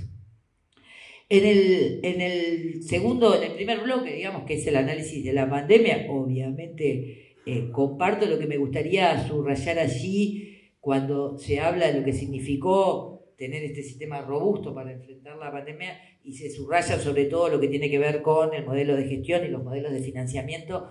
A mí me gustaría subrayar, o por lo menos me provocó la necesidad de reafirmar que hubo, además, en la generación de este Sistema Nacional Integrado de Salud, en el cambio de los modelos de atención, en el modelo de financiamiento, algo que para mí es sustantivo, que es que hubo un acuerdo producto del diálogo y de los vasos comunicantes entre los movimientos sociales y fundamentalmente la Federación Uruguaya de la Salud, el Sindicato Médico y el Frente Amplio. Ahí hubo un diálogo respecto de las propuestas que se venían haciendo, que le dio lugar a la generación de consensos, no exento de discusiones, por lo que uno ha podido acceder y conocer, no exento de dificultades, pero que cimentó que todo esto fuera posible. Y a mí me parece que el diálogo y la construcción de acuerdos en el sistema político es lo que sustenta realmente lo que después pueda gestionarse en términos de políticas, de planes, de programas y de proyectos. Y creo que eso hay que, para mí, señalarlo, es un valor agregado y es un camino que tenemos que también recuperar.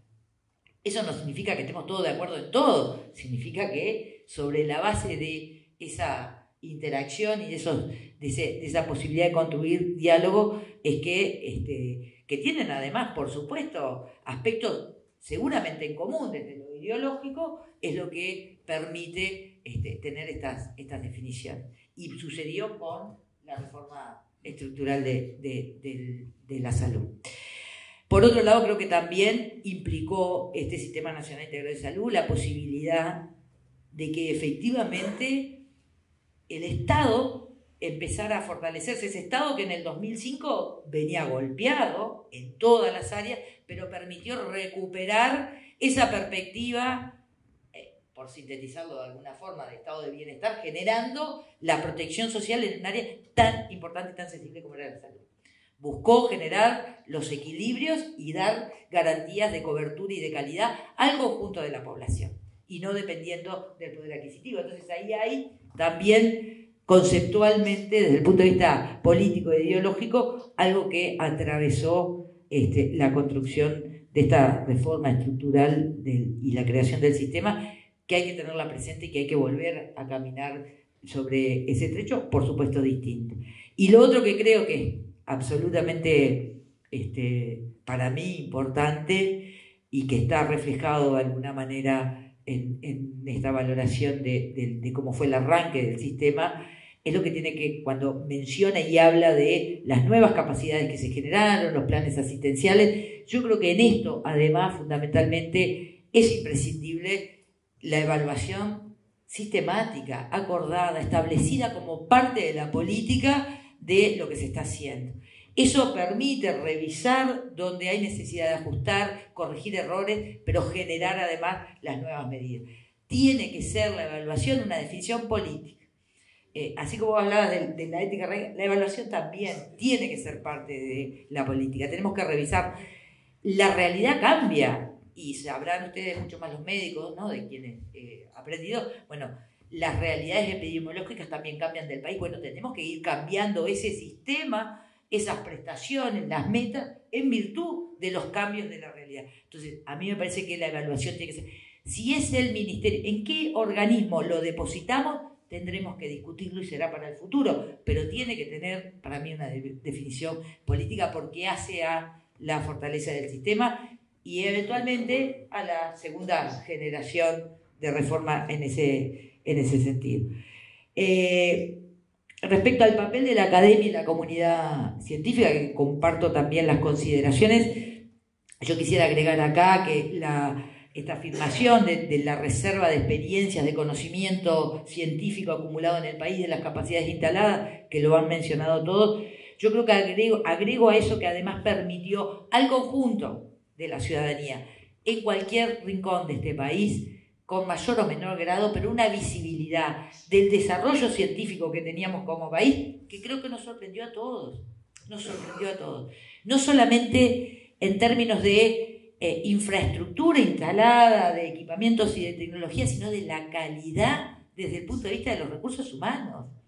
Científicos de un nivel impresionante que publican en revistas arbitradas 35, 36, hay una cosa maravillosa, son nuestros, son conciudadanos, y me parece que eso es lo que de alguna manera debemos también, en el marco de una mirada integral de la salud, fortalecer. Es producto de un esfuerzo que hizo el país en 15 años de invertir en la ciencia, sí, por supuesto. ¿Fue suficiente? Bueno, yo creo que no. Lo que hoy estamos viviendo nos muestra que se necesita más, y creo además en esto que yo les decía hoy al principio de este espacio, ¿no? La generación de conocimiento es vital, y que haya vasos comunicantes entre la academia, para no hablar ni de la universidad público-privada, la academia en términos generales, la universidad nuestra UDELAR, pero también las universidades privadas, los institutos como el Pasteur, el Clemente o lo que fuera, con la sociedad civil, con el sistema político, para mí es importante, y ahí se definen buenas cosas de lo que pueda ser el desarrollo del país. Es el conocimiento científico al servicio de la mejor condición y calidad de vida para nuestra gente, y me parece que en el caso de la salud es vital, y no solamente pensando en el país, sino en la región. Y permítanme mencionar el año pasado o el otro, Laura, que es no me acuerdo del apellido, hizo una investigación en la Argentina, lo que viene invirtiendo millones de dólares en la generación de medicamentos genéricos. Bueno, capaz que tenemos que pensar, porque tenemos las condiciones, de que tenemos que empezar a trazar acuerdos también en el marco Mercosur con nuestros vecinos, para poder generar ese conocimiento y la generación, sobre todo de soberanía en términos de salud y de medicamentos y de vacunas, también en términos de región. En lo que tiene que ver con la pandemia en sí, hago acuerdo por supuesto con lo que señalaba Marcos y Federico antes. Creo además que en esta situación del aislamiento se afirma también ese individualismo que tiene también, y que viene bastante crecido y creciente, como lo hemos conversado con Inés, respecto de las derechas en el mundo, y esto, el hecho de tener que aislarse y resguardarse, y eso era cuidarte a vos y cuidar al otro, ¿no? Y sobre todo este discurso de que cuidabas al otro hace que sea bastante complejo después desandar el éxito, entre comillas, de que en forma aislada e individual pudimos sortear esto, ¿no? Me parece que ahí hay un tema a tener presente, pero que además trajo como consecuencia otros problemas, y lo decían también acá, el problema sobre todo de personas que por no poder acceder en el marco de que estaba todo paralizado, un diagnóstico oportuno le hizo diferencia a su calidad de vida,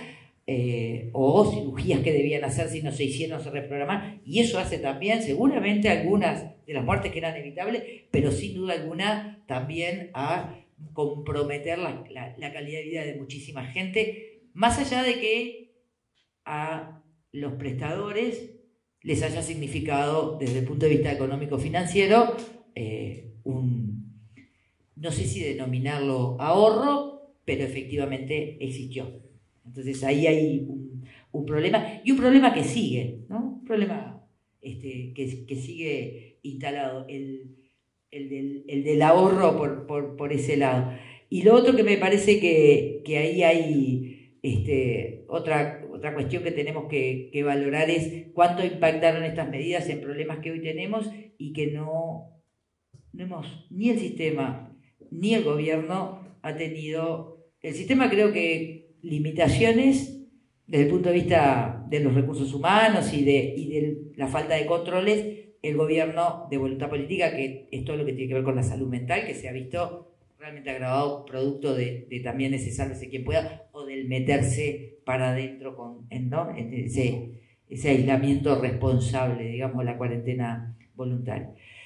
Respecto de la cronología en la pandemia, yo creo que comparto la caracterización que se hace. Lo que creo es que acá el país y el gobierno perdió una oportunidad enorme, y que tenemos nosotros, me parece, la oportunidad de caminar para tratar de recuperarla, y es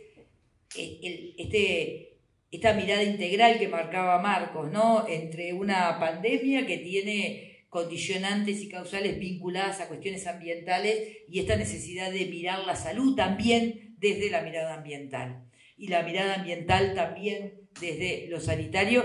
Creo que había en el marco, para mí hay un punto de inflexión en cómo el gobierno solamente, de alguna manera, no gestionó, administró la emergencia sanitaria, pero no generó a partir de eso la posibilidad de aprender, de generar aprendizaje que permitieran en esa mirada integral condiciones para anticiparnos, porque seguramente pandemias como estas tendremos otras.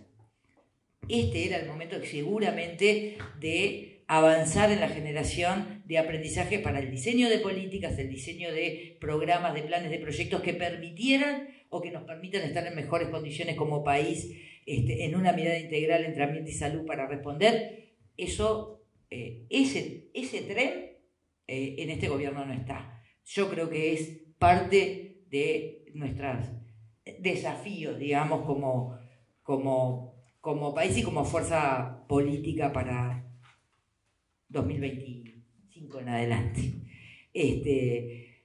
Lo otro respecto del desarme de la administración de los servicios de salud del Estado como el gran actor del sector público, comparto lo que aquí se ha dicho, y además creo que tendría alguna cosa más para agregar, sobre todo porque me parece que Federico lo planteaba muy bien, y es un trabajo que todavía se sigue investigando y procesando la información que tiene que ver con el recorte de medicamentos, obviamente la reducción salarial de los trabajadores, el recorte en recursos humanos, pero hay mucho más que eso, ¿no? Que es como en esta división de partidos que hicieron de la política pública de salud, el manejo, por lo menos de ACE, en la tentación de lo que significan 44.000 millones de pesos por año de permanente contratación de gente que no necesariamente tiene la idoneidad ni necesariamente es la que se necesita para cada uno de los servicios o los territorios donde es contratada. Yo ahí les voy a poner algunos ejemplos. entre marzo y abril de este año, hubieron 50 cambios en funciones de conducción. Esto es, personas contratadas en forma directa que estaban como asistentes, pasan a adjuntos, adjuntos pasan a subdirectores, subdirectores pasan a directores, directores de centro cambian entre sí o pasan de centro auxiliar a hospitales y estaban ahí, pasan a programas. De estos, que yo les cuento, de 50, 2 solamente se desvincularon. Los demás cambian. En 2 meses. Superamos la centena en el 2022, en las mismas condiciones. Y en 9 meses del año 2021, 9 meses, hubieron 183 cambios. En algunos lugares, 3 cambios en un mes. 3 cambios en un mes. No hay posibilidad de sostener, ¿verdad?, la gestión, de mantener el liderazgo asistencial de calidad si vos tenés 3 personas distintas en el mismo centro en un mes. No terminaste de conocerlo, es imposible, no hay sustentabilidad en una gestión de esas características, no hay posibilidad de sostener la calidad asistencial, porque además los funcionarios que permanecen no saben con qué viene, y generalmente con un libro nuevo, ¿quién asume? Que a las 2 semanas ya no está. Esa es la realidad. Todos contratos directos, además, todos. Bueno, lo estamos viendo, lo que está pasando en Artigas en estas 48 horas. Esa es la realidad. Esa es la realidad. Entonces, por eso digo que también esta división de los organismos y el presupuesto que fue producto de un enorme esfuerzo de 15 años para mejorar la cobertura, la calidad y poner la mejor atención para la vida, la mejor calidad de vida para la gente, empieza a ser utilizada en otros marcos. Federico siempre habla del plan estratégico, no hay planificación estratégica. Lo que hay es una estrategia enfocada a otra cosa mucho más concreta, que es la salud de la gente. No hay voluntad política. Podrán haber alguna acción aislada, pero como no está en virtud de un objetivo de desarrollo, cae por su propio peso.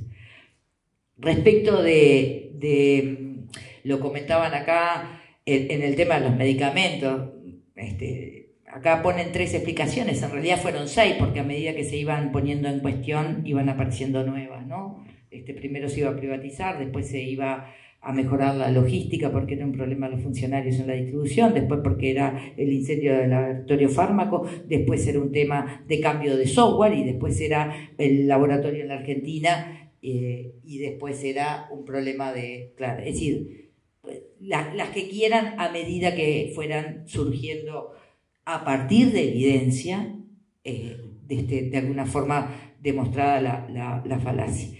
Respecto a la reducción salarial, eso queda claro, pero además tampoco hay una inversión en recursos humanos en términos de capacitación. Capacitación en términos de la excelencia de los recursos humanos, a los efectos de garantizar la calidad asistencial. No hay además tampoco una mirada desde el punto de vista de cuántos y qué tipo de calificaciones esos recursos humanos de acuerdo a las realidades territoriales. Somos un país que en 670 kilómetros, un poco menos, lo atravesamos. Tenemos la condición desde el punto de vista territorial, desde el punto de vista de nuestra densidad de población, de poder pensar territorialmente cuáles son las necesidades. Es decir, hay lugares, yo he recorrido algunos lugares del propio Canelones y de algunas pequeñas localidades de departamentos del país, donde tienen el 60% de su población mayor de 65 años. La franja de gurises chicos es pequeña. No son, mandame 3 pediatras, porque entonces genera un marketing comunicacional. Necesitamos geriatras, pero no lo hay. No está pensado desde ese lugar. No hay efectivamente una mirada. En un país tan chiquito, la política de salud, quizás otras no, pero en salud como creo que en vivienda también, la política podría tener, en el marco de un ministerio fuerte, presente, posibilidades de definirse territorialmente también, que tenga condiciones la Policlínica del Carmen de definir con los recursos en virtud de su realidad epidemiológica qué es lo que necesita. ¿Necesita un urólogo o necesita todos los días o necesita un geriatra todos los días y un urólogo cada 15 días?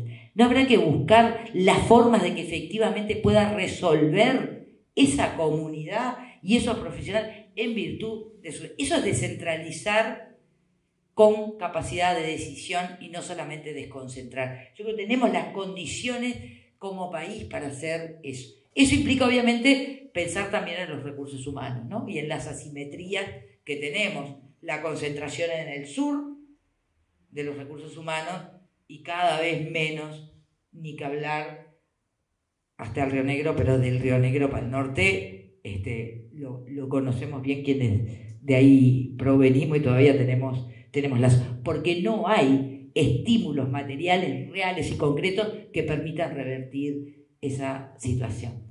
Y ahí creo que tiene un rol muy fuerte a jugar en una segunda generación y para nosotros como fuerza política, en esto que le decía, los vasos comunicantes con la academia, también con los formadores de los profesionales de la salud, todos, no solo los médicos, absolutamente todos, para que efectivamente se generen los estímulos materiales que permitan la realización de la vida, pero tener donde se necesitan a estos recursos calificados. En términos del desvío de fondos, ya se comentaba buena parte de lo que decía, lo que ha sido la verificación a partir de la información pública o a través de la justicia hacia algunos prestadores, particularmente uno, no el único, pero es el que efectivamente más ha crecido, pero también tenemos esto de las ambulancias, lo mencionaba Federico. Yo creo que acá, si usted me permite, me gustaría agregar algo, porque no hay tribunal ni de examen que permita verificar que esto esté, el tema de las ambulancias, ajustado a ningún tipo de norma, a ninguna. Es una empresa de negocios portuarios que se crea en el año 2020, que solicita autorización, se presenta al puerto, a la Administración Nacional del Puerto para operar. Entre el año 2020, enero, en que se crea, hasta el 1 de junio del año 2021, que es contratada por ACE, no trabajó y no operó en ningún puerto, en ninguno. Tal es así que le solicita a la Administración Nacional de Puerto que le devuelva el seguro porque producto de la pandemia y por razones financieras no pudo operar. Eso primero. Segundo, contratada en el 1 de junio del año 2001, recién el 2 de junio, es decir, 24 horas después, se presenta a cambiar su objeto social, en donde agrega en su estatuto como empresa servicios de traslado y logística. De lo contrario, hasta eso también era otra irregularidad. Y además el 18 de junio recién queda activa en el RUPE. El RUPE, que es el registro de los proveedores del Estado, si alguien vende churros al Estado, tiene que ir a registrarse en el RUPE. Y si no tiene el RUPE, no le va a vender ningún churro. Esta empresa de negocios portuarios, contratada el 1 de junio, recién el 18 quedó activa. Cuando le dijimos eso a las autoridades, porque además obviamente no hablemos de habilitación del Ministerio de Salud Pública, cuando le dijimos a las autoridades cómo una empresa de negocios portuarios se enteró que ACE necesitaba ambulancias especializadas, o cómo ACE se enteró que una empresa de negocios portuarios tenía ambulancias especializadas. Me dijeron que podíamos haber ido a verla. Yo intenté, se los dije al presidente de ACE y al gerente general, intenté, con Julio, con Pablo. 2 direcciones tenía cuando existía la página web. Una dirección en Cerrito de la Victoria, puerta de chapa gris, donde adentro hay una distribuidora de calzado. Ambulancia ninguna, ni siquiera en la cuadra. Y la otra dirección que figuraba en el plano, en la Ciudad Vieja, una verdulería, el Boñato Loco. De ambulancia ninguna. La fueron a ver y me lo dijeron. Me lo dijeron en elevado tono. Lo fueron a ver. Impresionante la infraestructura. Claro, fueron a ver una empresa que no es la que contrataron. Fueron a ver otra, que se llama Solidar, que no tiene ningún vínculo con ACE, pero que parece que es la que subcontrata la empresa portuaria. Es decir, que me traigan qué tribunal le puede decir al presidente de ACE que ese contrato no está alejado de el más mínimo criterio de buena administración de los recursos que son de la gente. Ninguno. Pero además es verdad, presupuestó 4 días antes de que se le enviara el mail al resto de las empresas, que además pedía 5 ambulancias para traslados comunes y 5 para traslados especializados, pero esta empresa portuaria tenía 39 ambulancias. 39. Y era por la urgencia de la pandemia. Al marzo del 2023 sigue facturando. A marzo del 2023. Y observada una a una por el Tribunal de Cuentas. Porque no había no hay un solo procedimiento que avale esa contratación. No solamente observada en el pago. Observada además y mantiene la observación en el tribunal cada vez que el directorio fundamenta para levantar la observación. Nada. No tiene antecedente en el rubro, no tiene habilitación. Es increíble. 20 millones de dólares. Esa es la realidad de esta situación. Entonces, claro, es como increíble que me digan que un tribunal está todo en regla. No, no está todo en regla. No hay ninguna regla que pueda justificar esa situación. Y además, a contraparte, tenemos la distribución de recursos, particularmente de ambulancias, en distintos lugares del país. En Míguez hay una base del SAME 105. Estuve con unos cuantos usuarios de allá.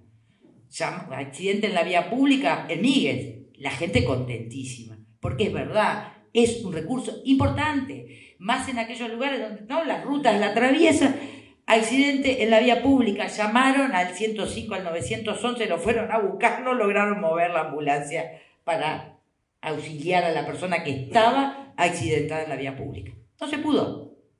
Fue la camioneta policial y lo cargaron atrás. No se pudo. Base del SAME 105. Y claro, no tiene médico todo el tiempo. No la podemos ver. Y en otros lados no está el chofer. En Andresito fuimos con Julio. Está en Andresito, la gente feliz cree que tiene una solución, pero si la necesitan, el chofer sale de Trinidad, va hasta Andresito, vuelve y después alguien lo lleva a buscar. Es decir, o en el Carmen ayer. Lleva más de 3 meses el chofer de la ambulancia, 24 horas disponible porque no hay suplente. Esa es la realidad. Entonces, otra que desvío. Hay una gestión improvisada. Hay desidia y poco apego a la gestión. En este marco de los servicios de cuidado también. Acá la comisión interna del Hospital Español, centro COVID de referencia, reconocido por todos, se presentó a la Comisión de Salud porque, como le recortaron el régimen de suplentes, tuvo que también dejar sin habilitar, digamos, 4 camas de CTI, pero cuando se necesitan son derivados a el actual sanatorio Casa de Galicia perteneciente al Círculo Católico. Cerraron los bloques quirúrgicos de Juan Lacase y de Rosario. Entonces, las cirugías se hacen en el Círculo Católico. Con lo que ya se lleva a pago, producto de la información pública, seguramente hubieran hecho muchísimo mejor el bloque quirúrgico de Juan Lacase. Esa es la realidad. Pero también, por otro lado, claro, no hay recursos humanos, ni dispositivos, ni forma de atender los problemas de salud mental que son prioridad para la gente. Es decir, hay una situación ahí que queda clarísima en el caso de hacia dónde se dirige la gestión política. Así digo la gestión política porque vos lo ves en los lugares cuando vas a los ciudadanos, a los funcionarios que son vecinos, haciendo lo mejor que pueden para sostener cada una de las situaciones y de la atención a la gente. Habría mucho más para decir ahí, ¿no? Me pierdo en el tema de ese porque es realmente muy compleja la situación. En esto de la falta de especialistas, la crisis de anestesia psiquiátrica que tiene que ver con cómo vienen administrando los recursos humanos, también es exactamente lo mismo, y yo creo acá que hay una necesidad también de que se, de alguna manera, en una segunda generación de reforma y en nuestra fuerza política, pongamos el pienso con el conjunto de las sociedades científicas, con todas, absolutamente con todas, con las que además se nuclean en Montevideo y las que están en el interior, y ahí me parece que tiene que la universidad también estar, porque una cosa que me parece bien importante es cuál es el límite del gasto de la salud en recursos humanos. En esto que vos decías un poco antes de la ética radical y junto con ella, ¿hasta dónde? ¿Cuánto es sostenible, ¿no?, que los recursos públicos puedan seguir incrementándose para el gasto de recursos humanos, que son imprescindibles? No hay salud sin los recursos humanos, pero en algún momento tenemos que poder llegar en un diálogo que tendrá sus rispideces, por supuesto que sí, pero tenemos que llegar a un acuerdo. Es imposible de lo contrario. No es sostenible, no son infinitos los recursos. Y me parece que ahí hay una cuestión bien importante, de la que además, por supuesto que tienen que estar los actores directamente involucrados, que son las sociedades científicas, pero hay actores que no pueden quedar por fuera, porque la asimetría en la salud entre los médicos y los no médicos, licenciados en enfermería, auxiliares, ¿no?, auxiliares de enfermería, es enorme. Y yo creo que hay que ahí también buscar generar otros equilibrios, en aras de garantizar de alguna manera la equidad dentro del propio sistema también. Y en ese sentido me parece que ahí hay para mí una cuestión bien importante en lo público y en ACE y eventualmente en otros prestadores públicos, que, ojo, me voy a atajar antes, yo no estoy hablando de estatizar, pero sí estoy diciendo que lo público podría establecer la vara o el parámetro de la excelencia o y tenemos que poder caminar por ahí y acordar. Me parece que eso es una cuestión importante a considerar hacia adelante. En el término de la asignación presupuestal, los impactos en la asistencia, los números son lo que son. Nosotros no estamos construyendo relatos, simplemente traducimos la información que viene en cientos y cientos de planilla. Lo que es el recorte está ahí, no hay forma de disfrazarlo, y la realidad ya no admite que se maquille más. Que está planteado acá, lo que fue en el manejo de la pandemia, pero lo que sigue siendo el manejo de los recursos por parte sobre todo de ACE y del sistema del subsector privado. Y ahí me parece que hay una cuestión bien importante a señalar, es las figuras que tiene el sector público, sobre todo en comisión de apoyo y en la del patronato, donde resuelve con celeridad, ¿no?, la posibilidad de contar con los recursos humanos que se necesiten y que en la pandemia fueron bien importantes, termina siendo hoy una vía de escape para esta contratación desbordada de recursos que no necesariamente se necesitan, tengan idoneidad, sino situaciones como la que estamos viendo en Artigas, y ahí hay que seguramente también encontrarle cuál es el mejor mecanismo para que lo pueda absorber la política pública y no sigamos teniendo esos organismos colaterales, por lo menos sin los mecanismos de contralor que se necesitan, ¿no?, porque administran recursos de la gente. Lo de señalar en el último bloque, que tiene que ver con los prestadores privados, el mutualismo, ahí creo que juega un papel esencial el ministerio, que dejó hacer ¿no? Este ministerio que era el rector, este ministerio que debía controlar, que establecía la fiscalización, que establecía la política sanitaria. Yo creo que lo que hizo fue dejar hacer por decisión.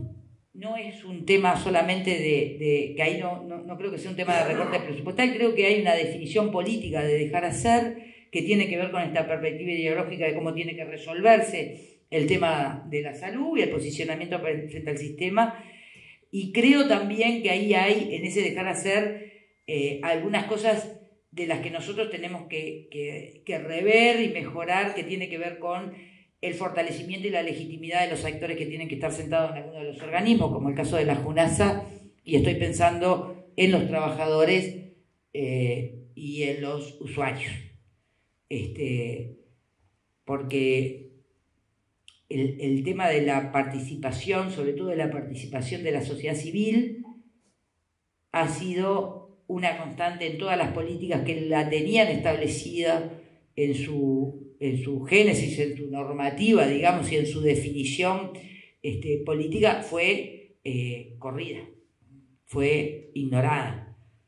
En el caso de la política de salud, de los espacios de la JUNASA, de la JUDESA, de los organismos consultivos, no están hasta el día de hoy.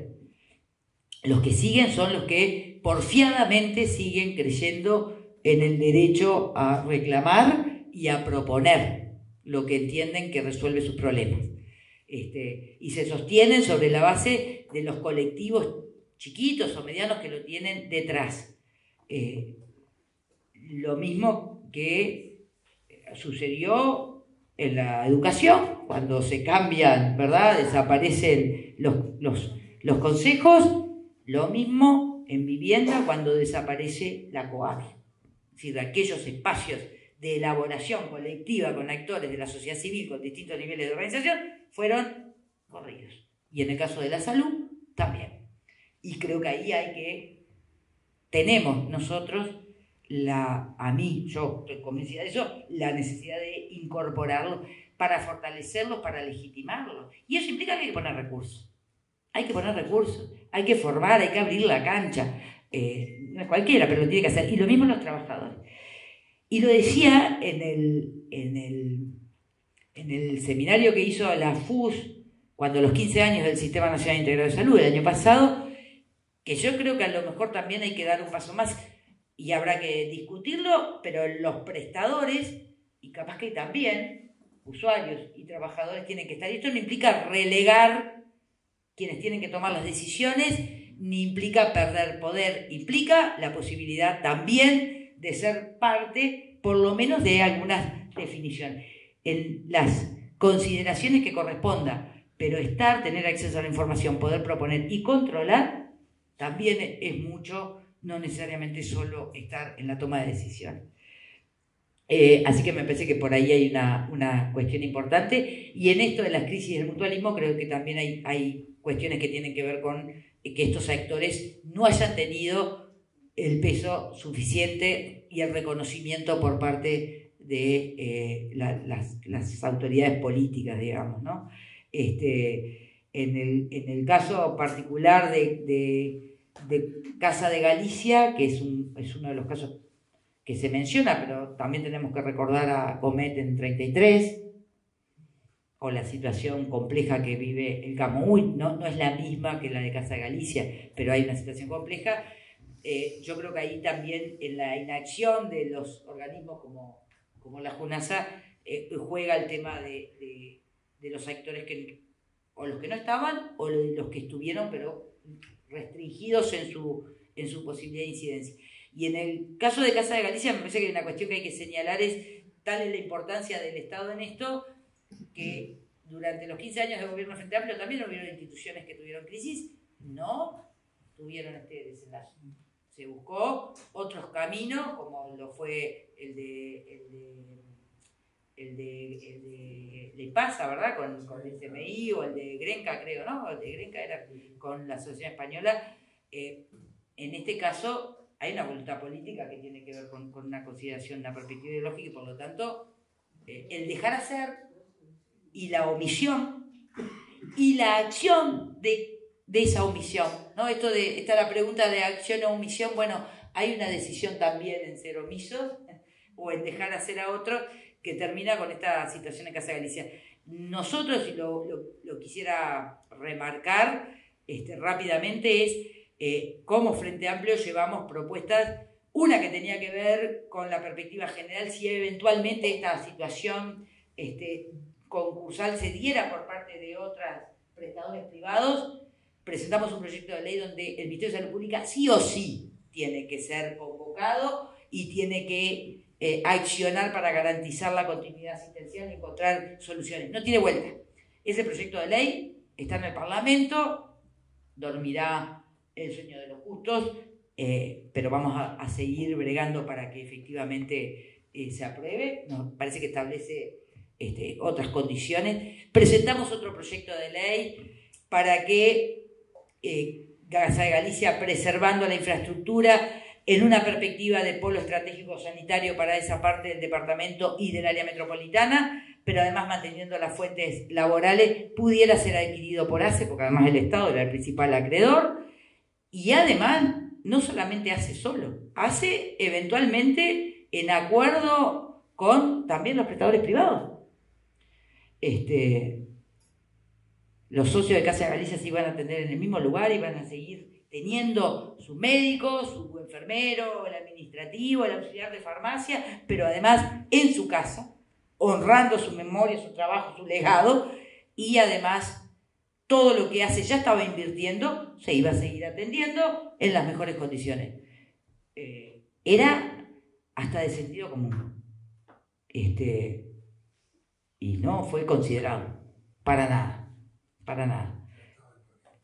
Sí, yo creo que sí, había ya decisiones tomadas, pero por ese camino fuimos. Es verdad que después, frente a la situación de hecho consumado, tratamos efectivamente de garantizar por lo menos las fuentes de trabajo, la infraestructura con destino sanatorial, con destino para el Sistema Nacional Integrado de Salud, y no que se rematara como para hacer viviendas, y obviamente la calidad de atención y la cobertura para los socios, que no necesariamente todo lo que se planteó lo logramos, porque acá la decisión, primero que el gobierno mayoría y segundo la decisión ya estaba tomada, pero nos marca que ahí hay una definición clara de la crisis que está, en la que eventualmente otros prestadores, si no accionamos todos, usuarios, trabajadores, médicos y no médicos, y el sistema político, se complica también. Y que tiene que ver con punto de la Junta Nacional de Salud ausente e intrascendente, ¿no? Es decir, yo creo que ahí lo que hay es una consistencia entre el posicionamiento político y la definición política ideológica que tiene quien gestiona el Ministerio de Salud Pública con lo que se hace. Respecto del pienso hacia adelante, creo que está para mí en ese punto fundamental que es avanzar en una segunda generación que tiene que ver con revisar el modelo de atención, que tiene que ver con revisar el modelo de financiamiento y la participación de todos los actores con una mirada territorial. El sistema tiene 15 años, 16 ahora, es adolescente, por lo tanto, como toda adolescencia, implica que adolece de algunas cuestiones. En la medida en cómo resolvamos esas cuestiones, será una madurez y adultez fantástica y disfrutable, o tendremos problemas para siempre, pero en ese marco es un sistema que es muy joven, es una institucionalidad con 15 años. Yo sigo creyendo que algunas institucionalidades son importantes. Lamento contradecir a alguien que ha dicho que las nuevas, seguir creando institucionalidades no aporta. Yo creo que son necesarias, establecen reglas de juego claras y ámbitos de diálogo, aunque tengan tiempos de duración acotados. Eso es parte de los acuerdos. En el caso del sistema hay que pensar una nueva generación que creo que tiene que ver con eso, con cómo participan y se legitiman los actores, trabajadores, médicos, no médicos y los usuarios. creo que efectivamente hay que ir a establecer ese límite. Es imprescindible que tengamos una mejor distribución de los recursos humanos calificados en todo el territorio, pero para eso hay que generar los estímulos y las condiciones materiales, pero hay que establecer hasta dónde, ¿no? Hasta dónde es posible seguir económicamente destinando recursos a eso. Creo que hay que seguir fortaleciendo los lazos con la ciencia, y en esto con la academia y con la Universidad de la República. Para mí es fundamental en aras de generar más soberanía para el país y para controlar. Yo creo que también el tener en las definiciones de lo que puedan ser una segunda generación para el fortalecimiento del Sistema Nacional Integrado de Salud, respondiendo a nuestras realidades territoriales y a nuestros desafíos desde el punto de vista de un mundo cambiante donde lo ambiental nos está condicionando, también lo productivo y lo económico. Creo que compartir hacia dónde vamos con otros actores que puedan después ser espejo, decir que cumplimos y que no, como especies de auditoría social, digamos, en actores calificados, y evaluaciones también en el ministerio como responsable o en otro organismo, así como la Agencia de Evaluación de Tecnología. Yo creo que hacen a la salud y a la robustez del sistema que nos permitió a todos estar acá. Así que bueno, por ahí. Bueno, muchas gracias Lucía, muchas gracias Marcos. Por formación profesional, más que por deformación, voy a hacer una breve síntesis porque me parece que ordena la cabeza y tiene menos de un minuto porque sé que están cansados.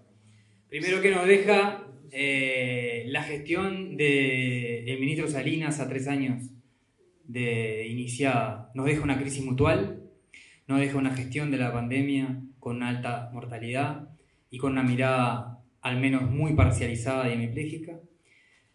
Nos deja dentro de la crisis mutual el cierre de una mutualista de 40.000 usuarios, la ausencia de políticas claras y de un orden claro, y la ausencia de la JUNASA como organismo interlocutor para la interacción de todo el sistema, básicamente de prestadores, y nos deja la ausencia de políticas públicas del cuidado de la salud, flexibilización de políticas del tabaco y flexibilización de políticas de alimentación, los principales factores de riesgo de las enfermedades crónicas no transmisibles.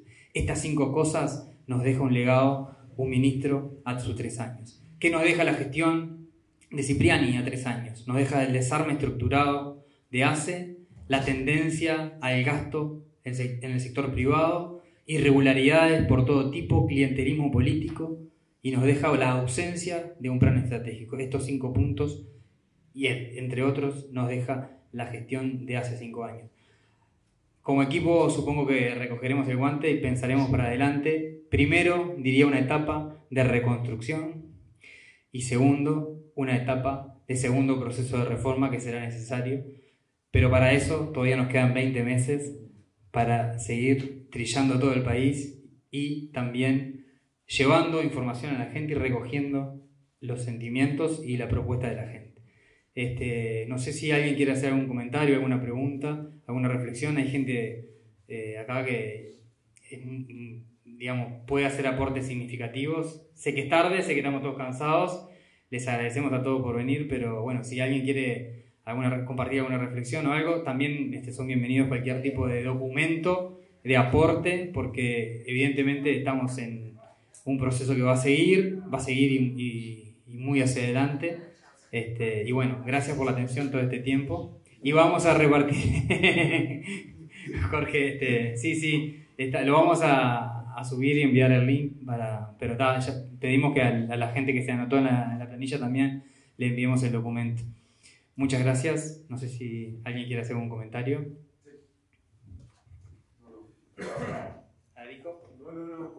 Bueno. El Leo dijo que sí. Bueno, entonces, muchas gracias a todos por estar acá y a todas.